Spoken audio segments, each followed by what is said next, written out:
Ok, bien sûr, c'est pas encore fini. Là, ballon, on est encore en train de mettre des bases. Parce que donc, le but pour nous, c'est de réussir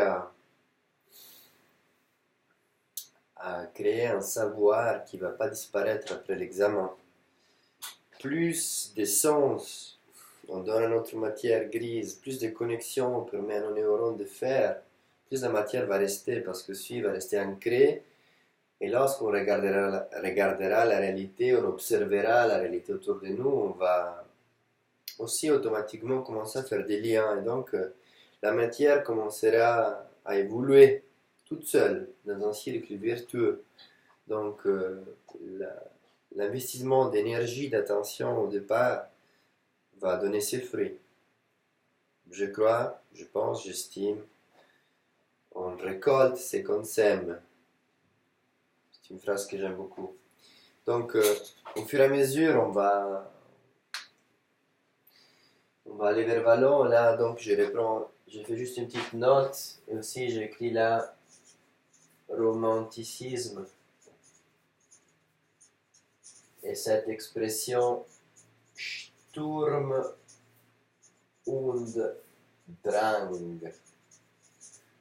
que ça résume un petit peu cet esprit poétique de la tempête et de l'agitation. Imaginez comme ces vagues qui, pendant une tempête, un jour de nuit, tapent contre gli scogli della riva del mare. Donc ces images des vagues, ça représente le romanticisme, la nature qui exprime son ça, quoi, son ça. Et donc ça, c'est aussi de quoi il est imprégné Freud. Donc pour l'instant, vraiment, ce qui nous intéresse, c'est l'idée que c'est une vision plus globale, hein, qui prend en considération. Et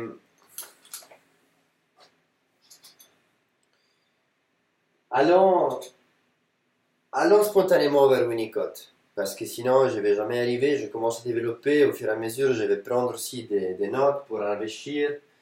Et donc ça, ce sera le panorama général. Et après, on va voir vraiment en détail tous les aspects techniques et la terminologie de chaque modèle pour ensuite vraiment les mettre dans des vignettes.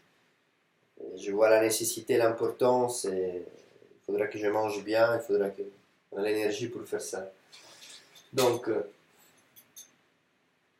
là, arrive à Long et Winnicott. Hein. À un moment donné, je vais les prendre aussi, quand on va voir les détails de l'idée des vallons, on va, pardon, les détails de Winnicott, on va regarder un petit peu de Klein. Alors, les époques sont similaires, hein.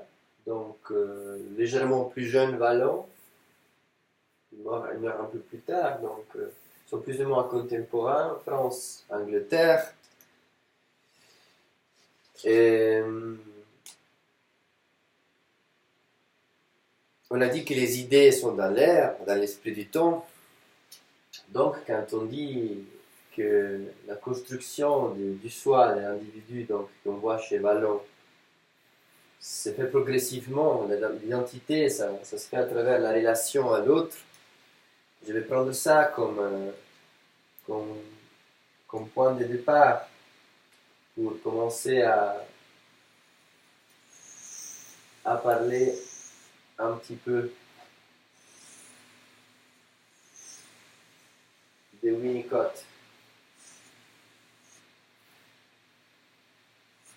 Je vous implie de ne prendre pas à la lettre, donc l'idée des familles, c'est vraiment un modèle selon lequel Freud, de son époque, il pouvait observer sa réalité.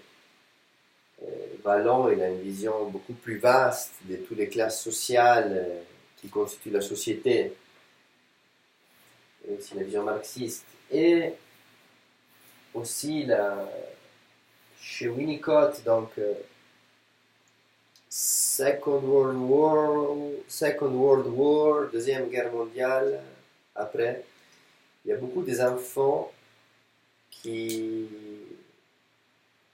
qui n'ont plus de parents, qui sont orphelins. Et beaucoup d'enfants, on leur a aussi demandé d'assumer des rôles parentaux, en tout cas des rôles d'adultes, parce que la figure maternelle ou paternelle n'était pas là. C'est la même époque où on constate que le contact pour l'enfant il est très important. Les enfants qui ne recevaient pas du contact ne développaient pas, se laissaient mourir, par exemple. L'importance des contacts. Il y a aussi l'enfant sauvage de... Je vais vous dire tout de suite. L'enfant sauvage de...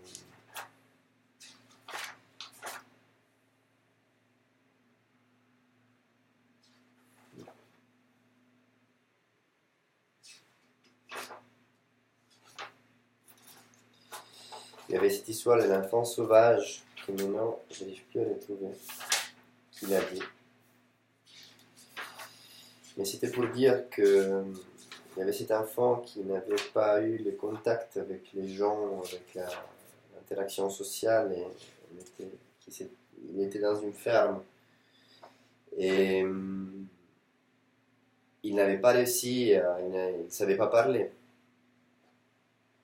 Donc, le langage, c'est lié à l'interaction sociale, l'intelligence réflexive, comme vous voyez avant. Donc, là, simplement, je vous rappelle, tout ce qu'on dit pour nous, c'est évident, c'est normal.